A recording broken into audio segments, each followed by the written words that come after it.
Galway beat Limerick by 8 points for a finish here at the Gaelic grounds. Um, Definitely, you'd be a little bit concerned if you were a Galway person after that, because as the game went on, Limerick were just pulling more and more away. The biggest concern, of course, is Joe Canning going off injured, because without him firing, and definitely without Conor Whelan firing, there wasn't too many other players who really stood out. I thought Sean Lennon did did pretty well. Adrian Toohey, midfield beside him, probably didn't really get into the game. Aidan Hart did okay.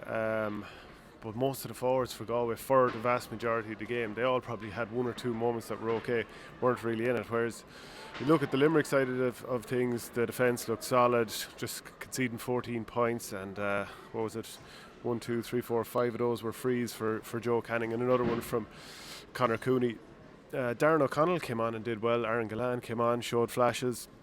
But one of the stats that really stood out to me was like 15 wides for Limerick. So how much could they have won by if they were a little bit more accurate throughout the course of the game? And that's probably not something that's too uncommon, because Limerick creates so many chances. I mean, they were the team that were just playing the ball around the back, stick passes under pressure, sort of like the way Barcelona pass the ball to players when they've got someone basically right up behind them. Limerick do the same with stick passes, and in winter you thought that was going to break down in the Gaelic grounds, because it was a little bit soft out there, and the ground, but it didn't, and they kept creating chances.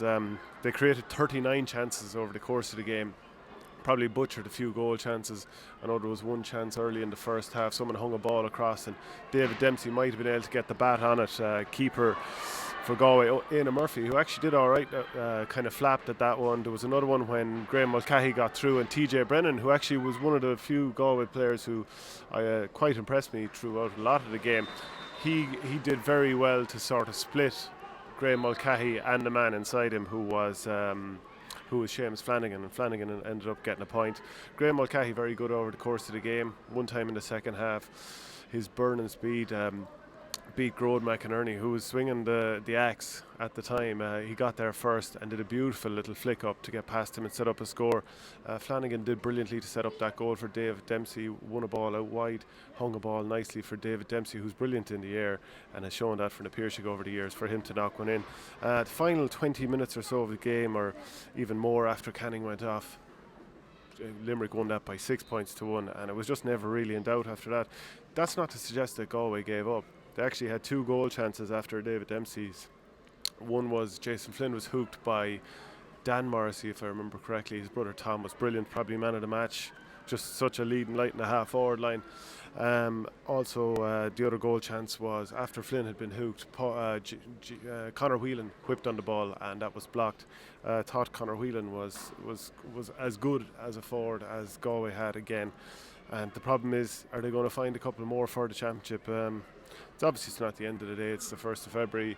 Shane O'Neill's still getting his feet in under the table, but look at the amount of players that even scored for Limerick. Hannon, Gallan, Darren O'Connell, all 6 starting forwards, William O'Donoghue. So you're talking about 8 scorers there straight away. Sean Finn very good at the back again. Just most players contributing quite well. Declan Hannon had to go off early in the second half. That'll be a concern. They'll want to keep him on the field, but Limerick very dominant, and being honest, could have won by more. Thanks for watching Our Game. Don't forget to like and share the videos, and if you're new to the channel, hit subscribe.